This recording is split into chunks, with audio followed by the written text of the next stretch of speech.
నమస్తే న్యూస్ 24 తెలుగుకి స్వాగతం. నా పేరు రీతు. వార్తల్లోని ముఖ్యాంశాలు ఇప్పుడు చూద్దాం. ప్రమాదంలో భర్తను కోల్పోయి పుట్టెడు దుఃఖంలోనూ తమ పిల్లలను పోషించుకుంటూ బతుకు బండిని లాగుతున్న కోనసీమ జిల్లా కపిలేశ్వరపురం గ్రామానికి చెందిన దొంగ సత్యనారాయణ కోడలు తన కొబ్బరి తోటను తగలబెట్టడంపై పోలీసులకు ఫిర్యాదు చేసింది. తన భర్త ప్రమాదంలో మరణించాడని, అయితే వారసులుగా ఉన్న తన పిల్లలకు వారసత్వంగా రావాల్సిన ఆస్తుపాస్తులు ఇవ్వకుండా తన అత్త మామలు ఆడపడుచులు తనను వేధింపులకు గురి చేస్తున్నారని ఆవేదన వ్యక్తం చేసింది. అలాగే తన భర్తకు చెందిన గోదావరి చెంత ఉన్న 12 గుంచాల కొబ్బరి తోటను సైతం ఈ నెల 13వ తేదీన సొంత మామగారైన దొంగ సత్యనారాయణ తగలబెట్టేసి తమ పిల్లలకు ఆధారం లేకుండా చేశారని దొంగ కోటేశ్వరి అన్నారు. తనకు తగిన న్యాయం చేయాలంటూ పోలీస్ స్టేషన్లో ఫిర్యాదు చేసినట్లు ఆమె పేర్కొన్నారు.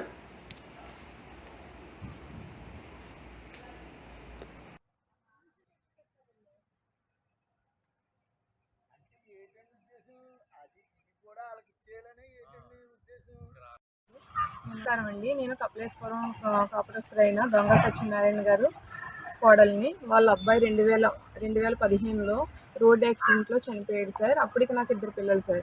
చిన్న బాబుకి ఏమో 4వ నెల, పెద్ద బాబుకి 4వ సంవత్సరం సార్.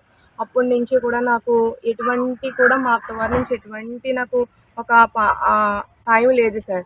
నన్ను ఇంటికి వస్తుంటే నన్ను చాలా విధాలుగా ఇబ్బంది పెడుతున్నారు సార్ వాళ్ళు. నాకు నా పిల్లలకి ఎటువంటి హక్కు లేదంట సార్. నన్ను ఇంటి నుంచి వచ్చినా కూడా నాకు సంబంధం లేదు, నువ్వు వెళ్ళిపో అని అంటున్నారు సార్. అలాగని మా వారికి సంబంధించిన ప్రాపర్టీ ఉంది సార్. అది 2000 వాళ్ళ నాయనమ్మ గారు వాళ్ళ గిఫ్ట్ కింద ఇచ్చారు సార్. అది 2005లో ఇచ్చారు సార్. అది అప్పటి నుంచి వీళ్ళే చేసుకుంటున్నారు సార్. మా వారు చనిపోయిన తర్వాత నాకు ఏ జీవనాధారం లేదు, ఆ తోట నాకు ఇమ్మని అడిగినా కూడా సార్ ఆ పొలం కూడా ఇవ్వనన్నారు సార్. ఇప్పుడు వాళ్ళ తదనంతరం మా మామయ్య గారు తదనంతరం రావాల్సిన పొలాన్ని కూడా సార్ వాళ్ళు మా ఆడబడుచు గారు వెనకాల నుండి మొత్తం జరిగిందంతా మా ఆడబడుచు గారు సార్. ఆవిడ పిహెచ్సి చొప్పెళ్ళ పిహెచ్సిలో ఏఎన్ఎం కింద చేస్తుంది సార్. ఆవిడ మా వారి మంగాదేవి సార్. వెనకాల నుంచి మొత్తం కథ అంతా చేస్తుంది ఆవిడ సార్.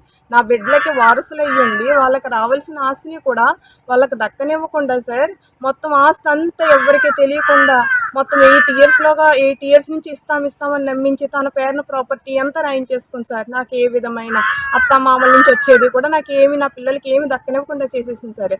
ఈరోజు నా భర్త నుంచి రావాల్సిన ఆస్తిని కూడా ఈరోజు నేను కాయలకు వచ్చినాయి, పిల్లలకి ఏదైనా ఎడ్యుకేషన్ పర్పస్లో నాకు కొంచెం తోడుగా ఉంటుంది ఈ ఆదాయం అనుకున్నప్పటికీ ఈ పొలాన్ని కూడా మొన్న సెకండ్ సాటర్డే 13వ తారీఖున సార్ ఈ పొలం కూడా తగలబెట్టేశారు సార్.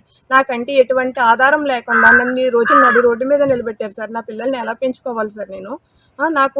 నాకు ఏ విధమైన ఆధారం లేకుండా చేస్తారు సార్. నేను చేసుకునేది ప్రైవేట్ జాబ్ చేసుకుంటున్నాను సార్. ఆ పిల్లలు నా ప్రైవేట్ జాబ్ చేసుకుని పెంచమంటారా? నన్ను ఇలా చేశారు సార్. దీనికి ఈ మీడియా ద్వారా నాకు జరిగిన నష్టాన్ని మీకు తెలియజేసుకుంటున్నాను సార్.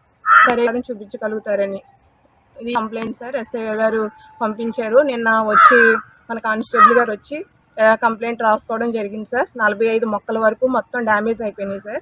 దాంట్లో చిన్న మొక్కలు ఒక 10 కలిపితే మొత్తం టోటల్గా 56 మొక్కలు ఉన్నాయి సార్. కొబ్బరి చెట్లు ఒక 10 ఉన్నాయి సార్. మామిడి చెట్లు ఒక 2 సార్. మొత్తం కలిపి 56 మొక్కలు డ్యామేజ్ అయిపోయినాయి సార్. నా మీద కావాలని నా పిల్లలకి ఏమి దక్కకుండా కావాలని వ్యక్తిగతంగా చేస్తున్నారు సార్ ఈ కుట్రంతాని. నా పిల్లలకి ఏమి దక్కకుండా చెయ్యాలనే వాళ్ళ ఉద్దేశం సార్ ఇది. నాకు నష్టపరిహారాన్ని నా పిల్లలకి మీ అందరి సహాయం చేస్తారని కోరి ప్రార్థిస్తున్నాను సార్. ఇది సార్ చూడడం కూడా జరిగింది సార్. ఎస్ఐ గారు ఎదురుగుండా నేను అంటించానని ఆయన ఒప్పుకున్నారు సార్. దీనికి ప్రత్యామ్నాయం చేయమంటే ఆయన నేనేమి చేయాలని కేసు కట్టుకోండి అని చెప్పారు సార్. అదే విషయం మీకు తెలియజేస్తున్నాను సార్. ఆయన మాకు ఏదో ఒకటి ఈ విధంగా ఈ 10 సంవత్సరాల ఆదాయం కోల్పోయినట్టే కదా సార్. నేను ఇప్పుడు చిన్న పిల్లలతోనే నాకు ఆదాయం లేకుండా నీ పిల్లల్ని చదువులు ఎలా సాగించాలో కూడా నాకు అర్థం కాని పరిస్థితి సార్. నాకు ఎస్ఐ గారి సమక్షంలో నాకు ఏదో ఒకటి ప్రత్యామ్నాయం చేస్తారని నేను ఆశిస్తున్నాను సార్.